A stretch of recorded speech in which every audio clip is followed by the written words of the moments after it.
Okay people, my name is Michael, and I'm doing a response video here for the two Arizona girls who did a video on illegal aliens. I want to say that I'm the son of an immigrant. I've been to Mexico many times, both across the border and to Mexico City, most times with a missionary group delivering toys and goods to the poor. I work in education with the children of illegal immigrants as well. I want to say that I've also seen a video of these girls supposedly apologizing, but it's so dark and their faces appear almost distorted that I can't tell if it's authentic or not, so I can't accept it as real. I want to say to you girls, you need to wash your mouths out with soap. Get your heads out of the gutter. Most definitely don't insult Jesus Christ. And that you are, in your attitudes, generally very ignorant and sorry excuses for Americans. Now, for all the rest of you, I'm a proud former Minuteman. Oh yeah, here's where it changes. I've been to the border. I've repaired fences, done night patrols, and shot guns to ward off smugglers. To one woman who responded that these girls should have voiced their opinions with facts, you're about to get them. But first, I can't believe the level of ignorance that has been spewed from the cacophony of critics. On the one hand, we have Burrito Man, the black guy who was so confidently proclaimed that burritos were from Spain when in fact online research reveals they are Mexican. In another case, we had a young girl talk all great about Mexicans and then complain that they harass her all the time on the streets. There were a few other people that claimed these girls should educate themselves by paying attention in school, as if participating in our nation's youth indoctrination centers is going to help that. But let's get started with the facts. First, this whole idea of this being the illegals' home because it belonged to their ancestors. People, do you know any 500-year-olds currently living? Maybe sad, but those people are dead. They've been dead for centuries. It makes no irrational sense to make a claim to land based on them. The land of this earth belongs to the living. To Burrito Man, who claimed that we whites should go back to Europe, I say this. I'd be happy to go back to Europe on the Mayflower if the illegals would go back to Europe on the Nina, the Pinta, and the Santa Maria. That's right. According to the CIA's World Fact Book, 60% of all Mexicans are mestizo, and another 9% are white. So 69% have European blood in them. It's funny to see Latinos, and that's what they call themselves, Burrito Man, cry and scream that they are natives to this land in their native language of Spanish. Spanish is a European language. None of them speak Nahuatl, the language of the Aztecs.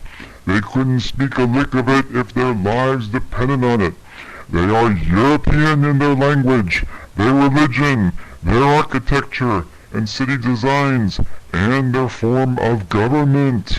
If you want to talk about having so-called European Americans go back to Europe, you have to force millions out of Mexico and millions of illegals out of the United States. Then there's the argument that we are a nation of immigrants. True, but so are Australia and New Zealand. So is Britain. So is Italy. So is Hungary. So is Israel. So is Russia. So are all the nations of Southern Africa. So are all the nations of Latin America up to and including Mexico. People migrate the world over. It's the nature of man. But all these other countries get to keep their strict immigration policies, while only the U.S. has to keep its borders open. And the reason is nothing other than the Communist Party behind the scenes and its lackey groups like Mecha and La Raza and the supportive media that they keep drumming out the propaganda drivel of the innocent Latino coming here just looking for a job. The goal, of course, being the destruction of the United States. And because none of you know that, because none of you do a real study of politics and how things are done behind the scenes in this country, you take the bait, hook, line, and sinker. Think about it. How many of you were up in arms years ago when the Australian government let hundreds of refugees from Asia languish on a ship at a port for months before they finally ended up turning them away? Did you protest? Did you march in the streets pouting about this human rights violation? Now it appears that they've got it happening again, with more boats coming and actual detention camps set up to house the refugees. One Australian, cited in an article, claimed that if he had his way, he would use the Navy to bomb their ships out of the water.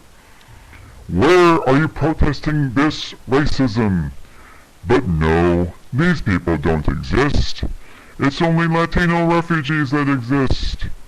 They don't serve the red cause of destroying America, so they don't get the public attention illegals in America do. Now, let's look at a bit of real history. Have any of you ever heard of General Mariano Guadalupe Vallejo? Probably not. He was a former commander of Mexican military forces in Alto California.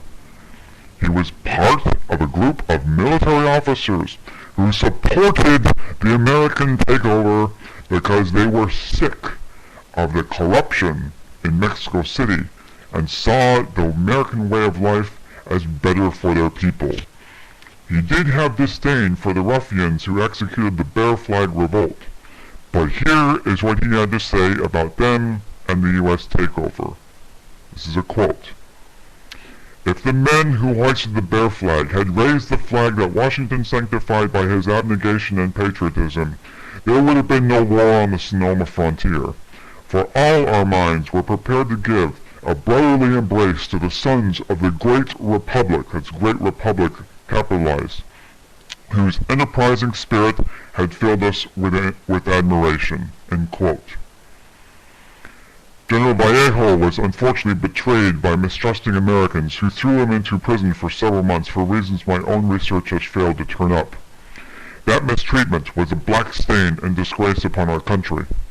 In addition, Vallejo lost his lands and died a poor man. But in the end he was not bitter. He stated that if he had to be lowered so others could be raised up, it was worth the effort. Some of his family went on to fight for the Union in the Civil War, leaving a family with a distinguished military record.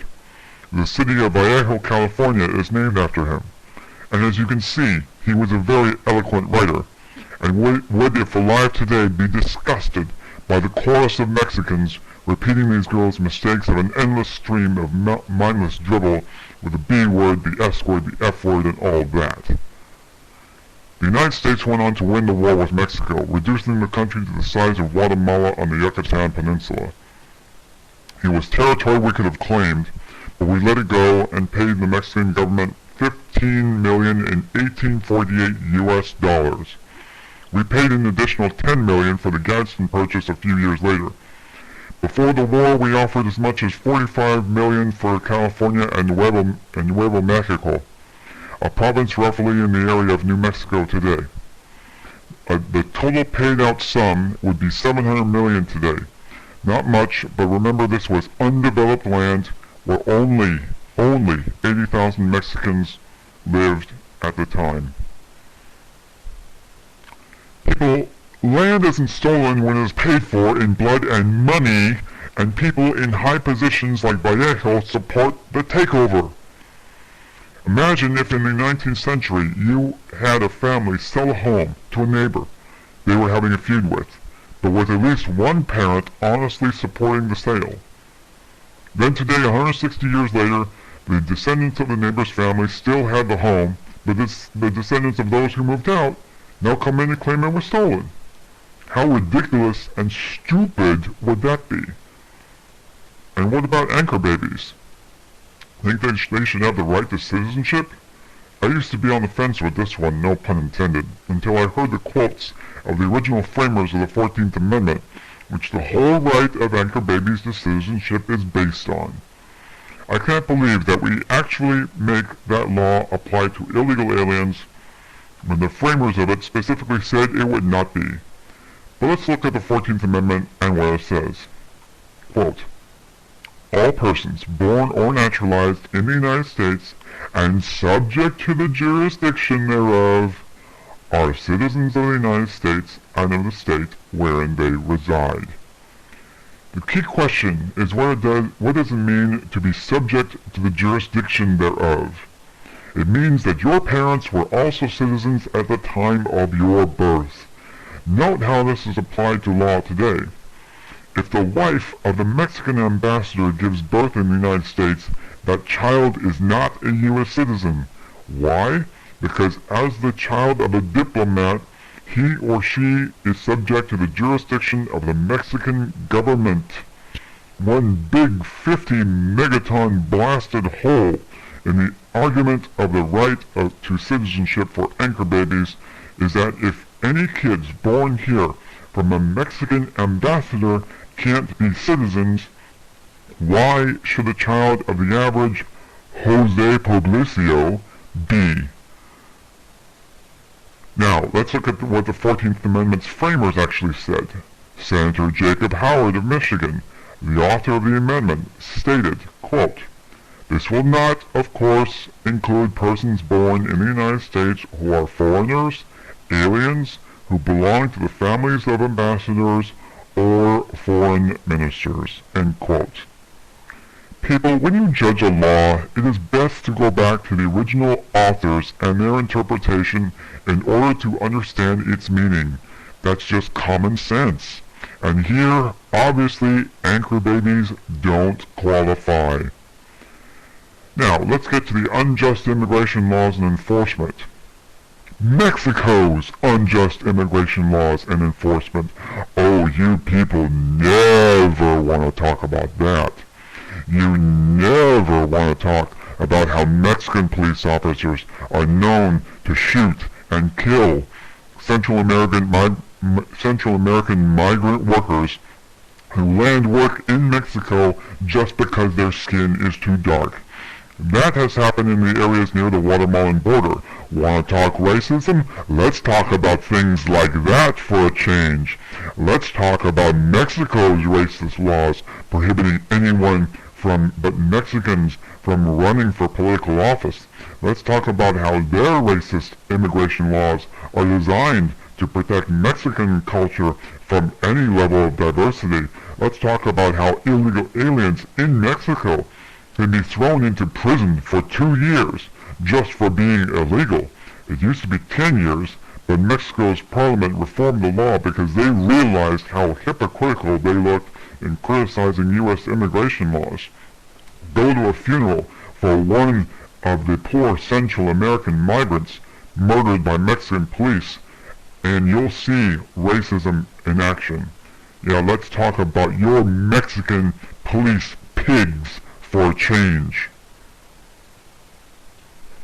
Like I said, I'm the son of an immigrant. My mother crossed the border. The other border from that other country that most Mexicans seem to think doesn't exist. Canada. There are many illegal Canadians in the U.S. Unfortunately, due to their own liberal immigration policies, they have allowed major cities like Vancouver to lose their cultural identity, allowing for agents of foreign governments and potential terrorists to come in. Thus, even though it might evict all of my Canadian half-brothers and sisters, I would not shed a tear if they were all booted out tomorrow. All Americans who are Hispanic should feel likewise for illegals from Latin America.